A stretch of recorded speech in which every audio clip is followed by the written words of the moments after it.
Hi, I'm Doug D'Souza. I'm a jeweler and a sculptor.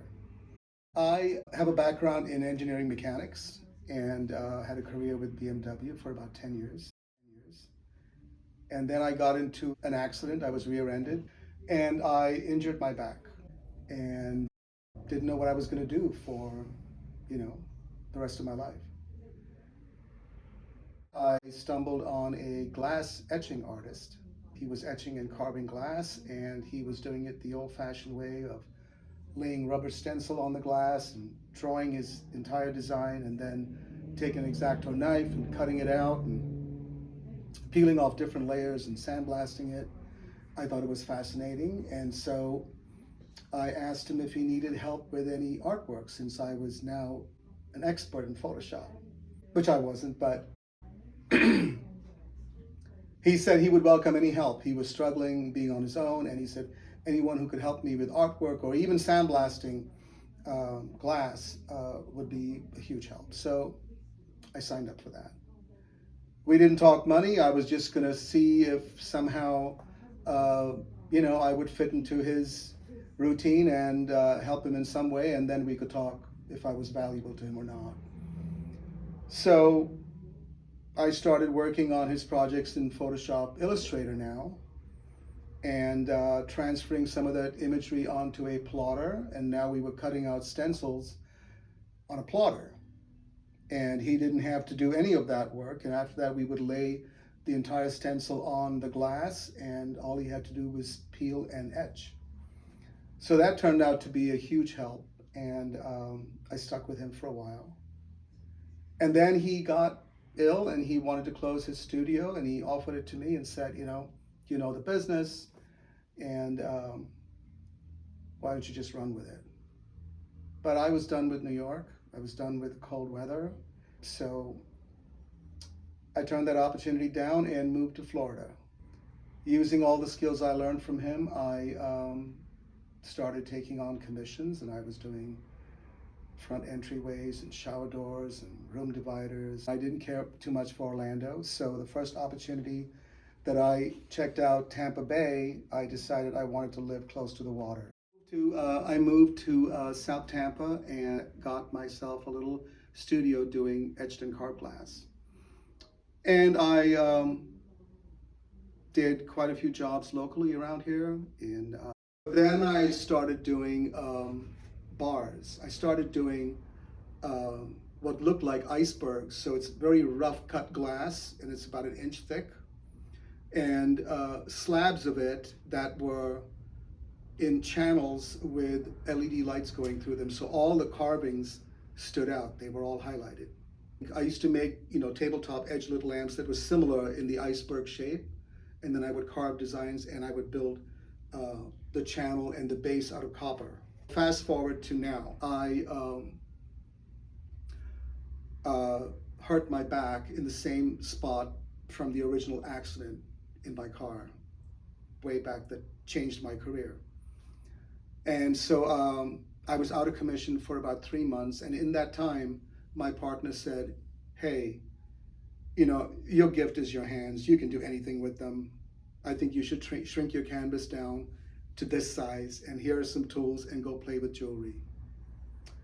So, at first I was thinking, I'm so used to large, this whole concept of being confined here, in this little space, I don't know if it's going to be satisfying for me.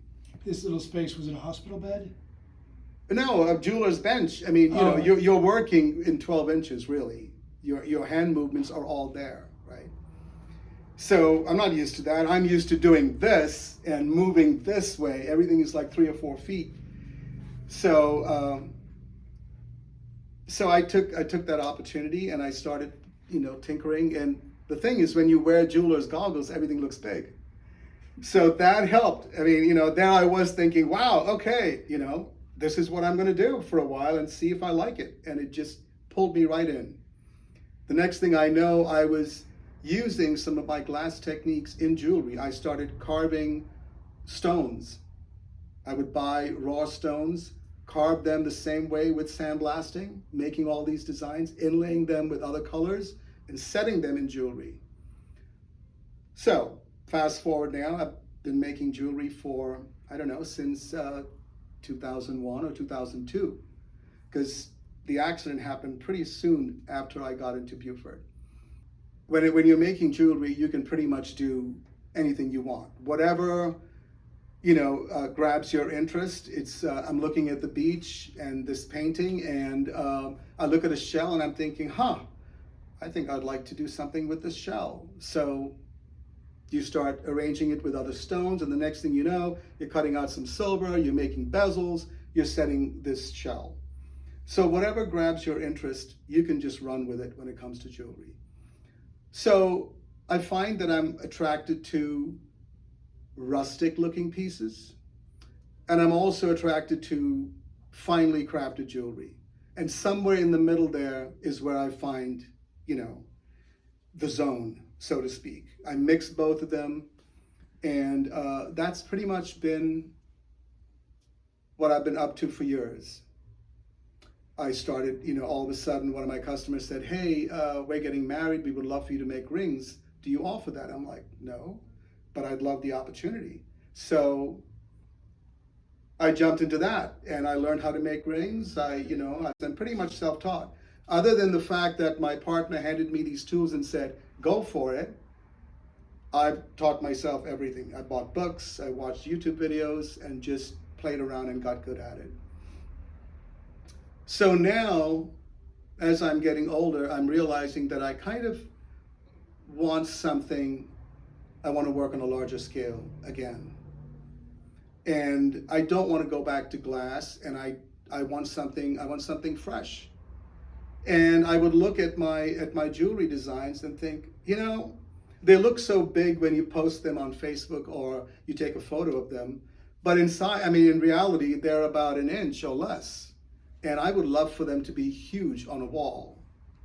And that's how wall jewelry was born. I've always been more of a spiritual person. I haven't really been able to conform to any organized religion. It's always been a spiritual thing for me. I love the earth. I consider the earth and the universe something that's constantly unfolding, and it's being created in front of our very eyes. So I'm a grounded person, and I look around me at things that are happening, and I appreciate them, and I want to be involved with them.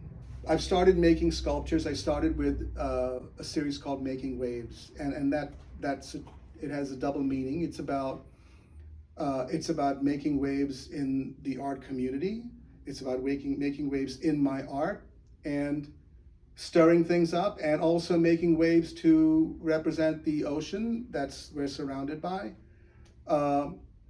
So it just seemed natural for me to get involved in making larger pieces of wall jewelry that incorporated wood. And then I started looking at driftwood. I am a huge believer in climate change. And the more I looked at driftwood, I realized that water is causing erosion. The rising of the seas moving inland is causing the erosion of all these trees, creating driftwood.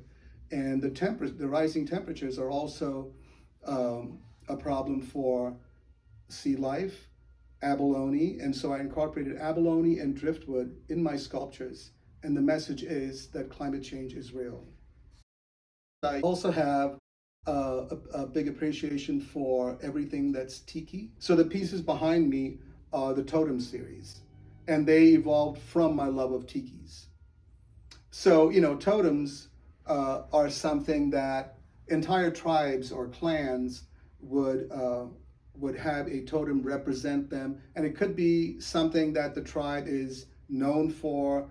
Farmers have their own totem, fishermen have a totem, and it's something that they put value on because they own it as a representation of who they are culturally and spiritually.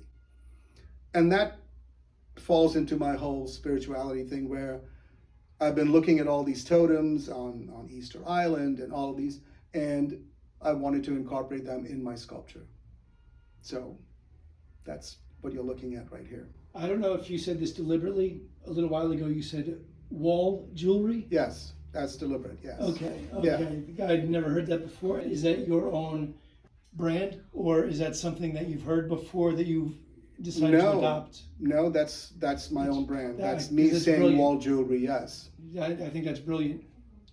And part of it was because I'm bored of making small pieces that hardly get seen, and I wanted to put them on walls. And so, yes. Tell us about each diptych and then the other piece. That's So unique. this was the first totem I made, and and I took my jewelry making skills to make this piece, and both those pieces as well.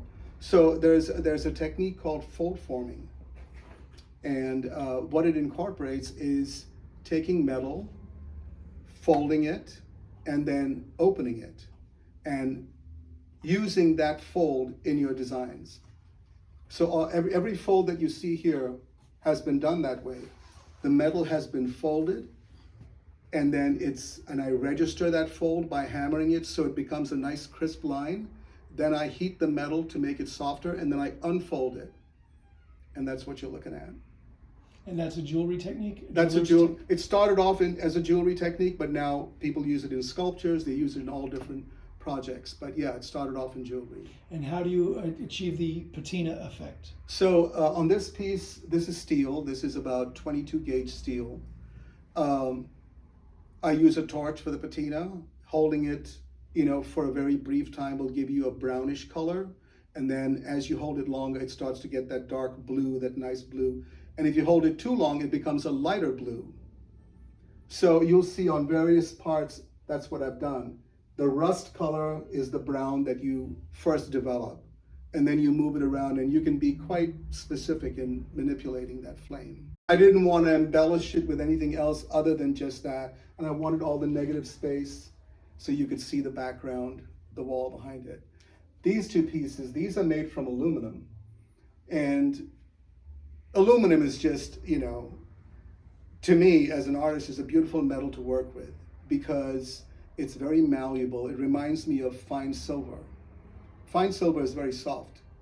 You could bend it very easily, and they add, to make it sterling silver, they add about 0.25% of copper to strengthen silver because fine silver is so soft, you could just bend it.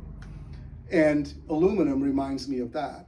So aluminum, once you heat it with a torch and make it and anneal it, the process is called annealing, where all of the molecules now are spread out, they're no longer tight, which allows you to bend it very easily.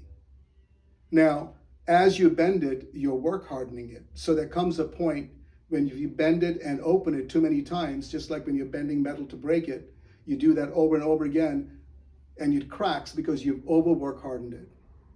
So there's a fine balance of how much you can play with the metal before you have to stop and reheat the entire piece to play again. And you can do that a few times, but keep in mind that every time you soften it, you're losing certain details of the metal. How do you cut the holes in the aluminum? So I start with these actually are all cut with a jeweler's saw.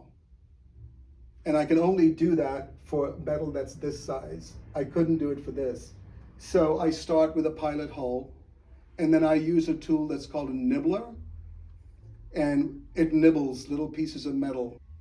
Normally, it would be extremely difficult to do this with any other tool. The nibbler, as soon as you drill your I think it's a 1/2-inch hole, the nibbler fits right in there, and that the hook goes right, you feed the metal, and then you have to physically hold the metal and rotate it to get that perfect. So the nibbler is stationary and you move the There's part. two types. You can get a nibbler that actually moves, that you just move the nibbler, but I prefer the one that stays stationary. Gotcha. Yeah. And you use the nibbler for the edge cuts also? No, I did not. For the edge cuts, I used a guillotine. And it is a 15-inch guillotine that will cut perfectly straight cuts every time. And then I cut these little pieces right here and actually rolled the metal over and folded it. Oh, so the diptychs are definitely challenging because you're continuing the same design, and you've got about, in this case, typically it was about 1.5 inch separation between these two, where the design flows right through. But it is tricky to, to have the same pattern, because keep in mind you have to work with a full sheet for the folds, and then cut the sheet and have the right separation in between, also taking into consideration the size of the trim. So when you were working on these pieces, each diptych was one piece. Yes, after I cut and decided exactly the position, how far apart they're going to be, then I could go in and make the other cuts on the insides here. And are those rivets? Are those tacks? No, these are actually, I found these really cool hand forged nails, and they're made for antique restorations, and I just love them. So I use them to give that old kind of ancient feel, a modern with an ancient kind of feel to them. They're not aluminum. They're steel. Steel. Yeah. I'd love to see your studio. That would be a really interesting thing. It's a little dangerous to be in there. There's a lot of metal that could just impale you as you walk. I have to be careful. The first thing I see is, when my girlfriend wants to come to the studio, I'm like, no barefoot. You cannot walk here barefoot. Because there's sharp metal pieces all over the place. Grinding, filings, everything, it's all over the place. I can relate, except mine's paper, not metal. Yeah, so I don't do any tours. Art Jones, Brenda had asked me, hey, what about a tour? I'm like, no. You could take a virtual tour. Yes, And that absolutely. I think a lot of people would really enjoy that. Absolutely. Another So just between you and me, I'm not going to show my entire process, because there are some areas that I'm not interested in showing. I can relate to that. There are techniques that I've developed that are not for public consumption, because they were hard earned. Yes, through that's exactly blood, how sweat, I and feel. tears. Right. And if you want to pay me an outrageous amount of money, I'll teach you. But Yes. Until I have an outrageous amount of money, these secrets are mine. That's exactly how I feel. Sure, I can relate. Tell me about the diptychs are mounted on very colorful backgrounds. Right. So the diptychs are mounted on their birchwood panels that I hand painted these. I wanted, working in jewelry for a long time, you learn colors, right? You learn which colors match, the whole color coding system. So I'm still attracted to gemstone colors, so you'll always see a lot of vibrancy in my work. And the fact that the aluminum has transparent colors on it with that gloss give you that could be, okay, my brain just went dead. Not malachite or azurite, I'm thinking of lapis. This is the color of lapis, that's the color of emerald. So I still pull from jewelry for the wall jewelry. So all of my social media is Doug D'Souza Jewelry, and my website is dougdesouza.jewelry.com. Are you on Facebook? Are you on Twitter? I'm on Facebook and Instagram. I have a Twitter account. It's not up to date. But I did start one with Doug D'Souza Jewelry as well. Doug D'Souza, beautiful work. Thanks for your time. Thank you.